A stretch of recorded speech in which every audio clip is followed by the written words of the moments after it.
Hello guys! Happy na siya. Nagluto ako ng lechon paksiw na roast yung lechon manok to.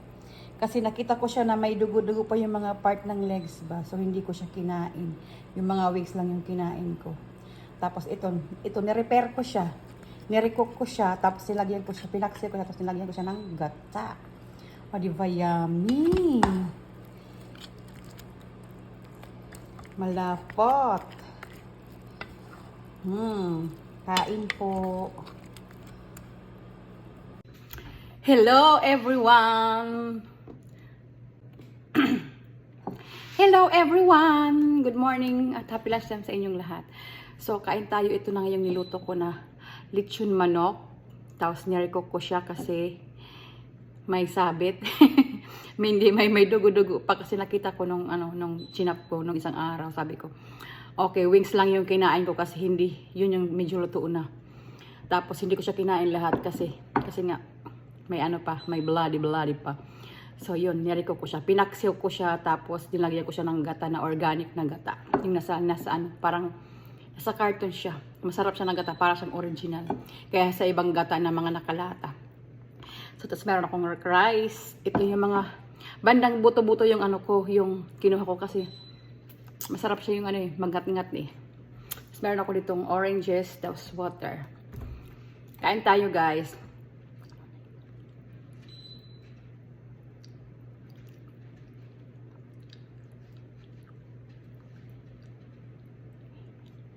Kain! Ang init. Yung kanin hindi to bagong luto. Kasi masarap siya, bes. Ang sabaw pa lang. Yummy na. Kahapon ko pa ito naluto na kanin. Inano ko lang siya, ininit ko lang siya sa microwave. Ang sekreto pala sa pag mag-iinit kayo ng kanin sa microwave, di ba yung parang matigas na yung kanin?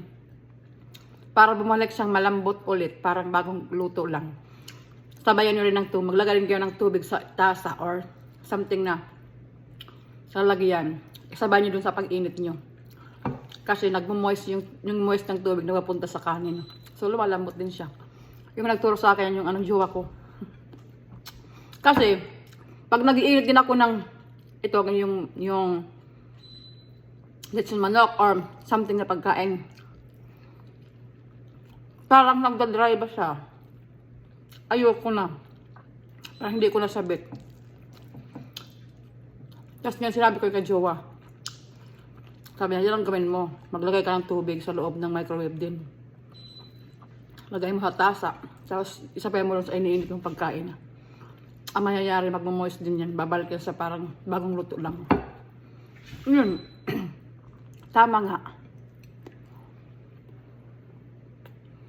Yung kanin ko buo pa o buo.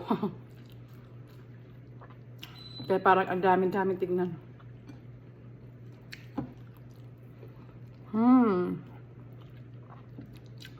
Masarap din ito bes pampulutan. Pulutan. Mangiinom lang. Malapot-lapot oh. Creamy.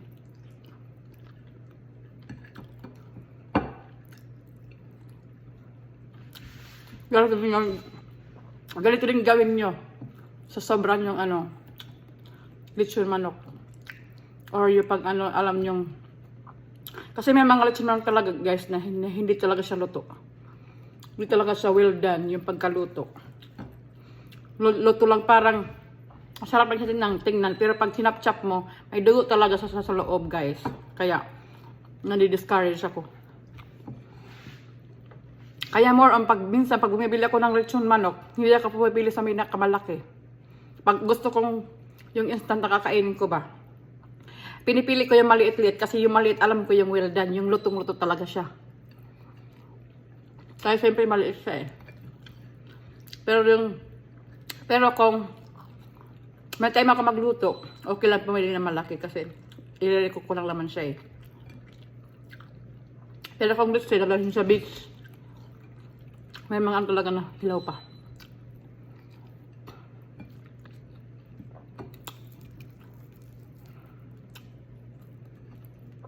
Pero ito malaki yung niluto ko.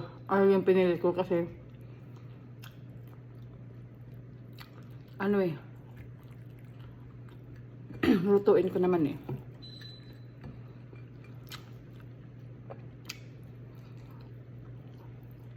Tatlong piraso yung kinuha ko. Yung bandang buto-buto.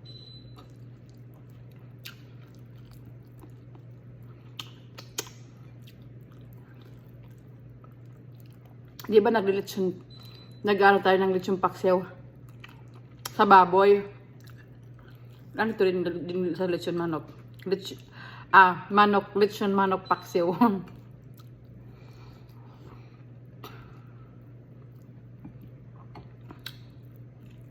Masarap siya, bes. Masarap talaga yung gata na nasa can. I mean, nasa carton. Ano siya eh, organic. Organic na talaga. Parang totoo talaga siyang gata. Kasi malalasahan mo yung lasa ng tunay na gata. Hindi yung ano lang, gaya ng ibang mga dilata na gata. Cornstarch lang yata yan eh.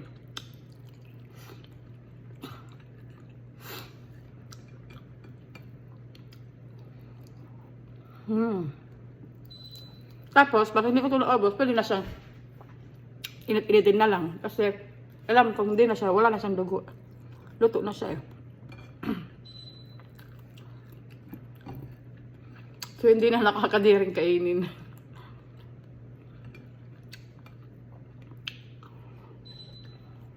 Kalo nang gawin sa roasted chicken yung leftover pag hilaw-hilaw pa.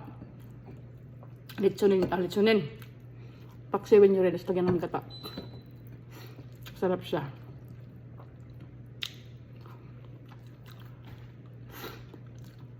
Nilagyan ko sa ng oyster sauce.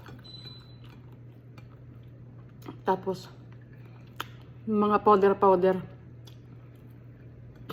na garlic onion.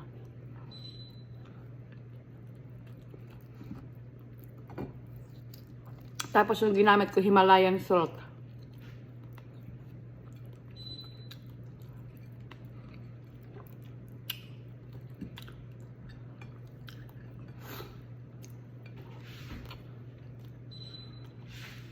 Tapos gumamit ako ng seasoning na liquid seasoning na parang yung Spanish. Yung ginagamit ng mga Spanish. Masarap siya.